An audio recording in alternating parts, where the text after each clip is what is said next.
So I was having just one of those days, not where everything is just going right,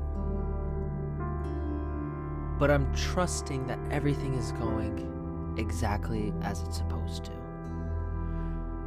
And I think there's a very big difference.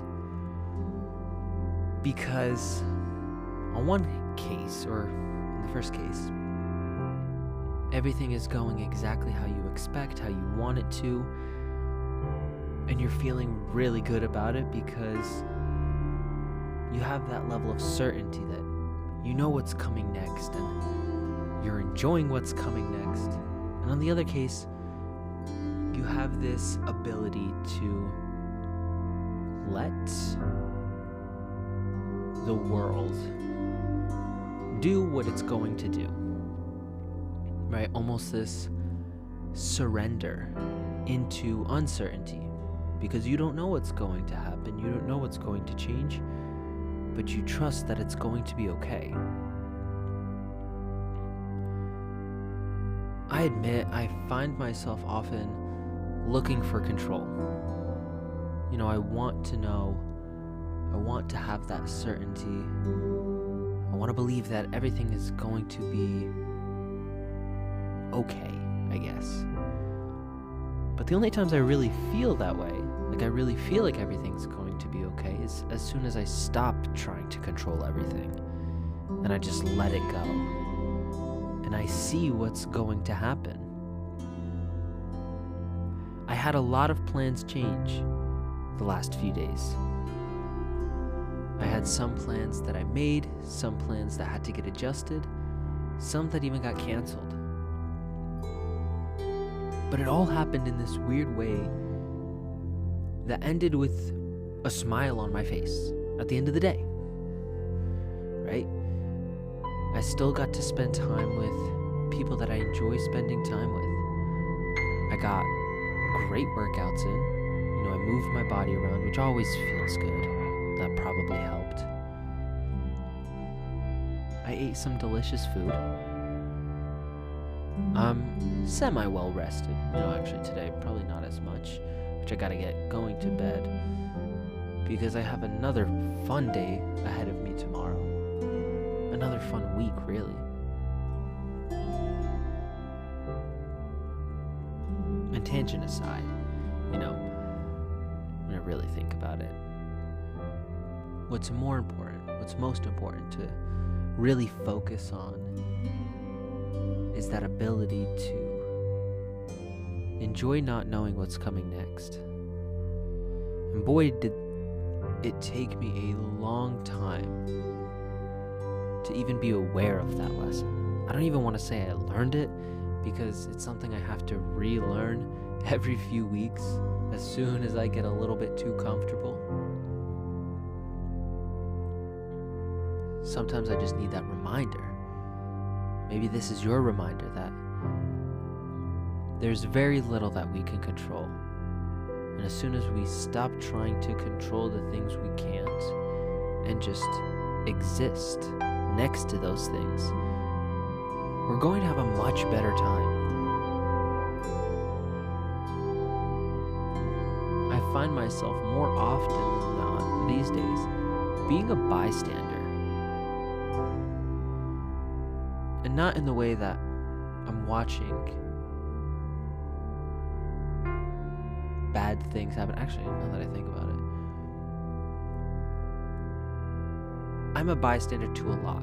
I'm a bystander to good things happening, to bad things happening. I help out where I can, I support where I can, but I'm also aware that trying to control the outcome never works for me. Maybe it's a skill issue. Maybe there's someone out there that's doing a bit better than I am in this area with these outcomes. But I'm not there yet.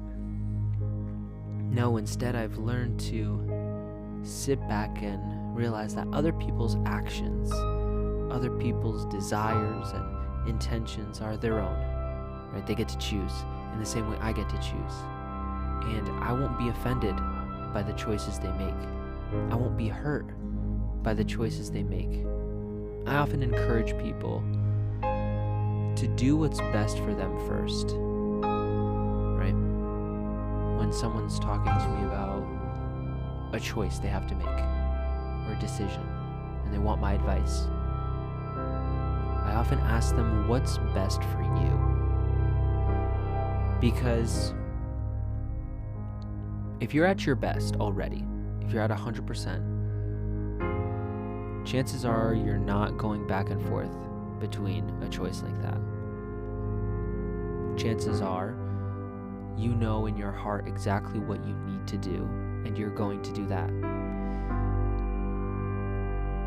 If you're a little bit more uncertain, it may be that you're lacking something. There's maybe a small, teeny tiny hole or something a little bit bigger that's not quite there in your life. And what I always want people to do is be at their best. Because when you are at 100%, you give 100%. Some people may be a little surprised by the advice that I give. But I say this: if you're at your best, if you've taken care of yourself, and there's nothing left that you need to give to yourself, you are inherently going to start giving to others.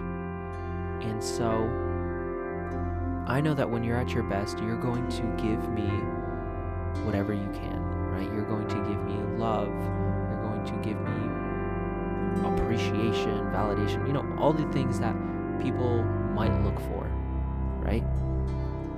But I know that if you're not at your best, I don't expect that from you. And I want you to get to your best, right?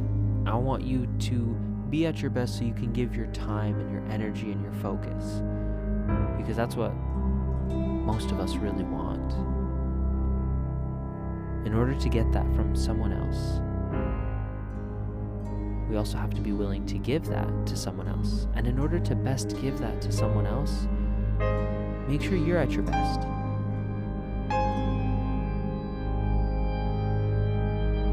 Make sure you do what you know is right for you.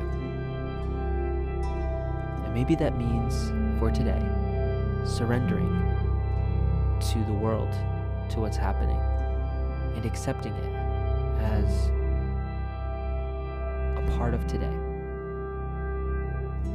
And I'll leave it there.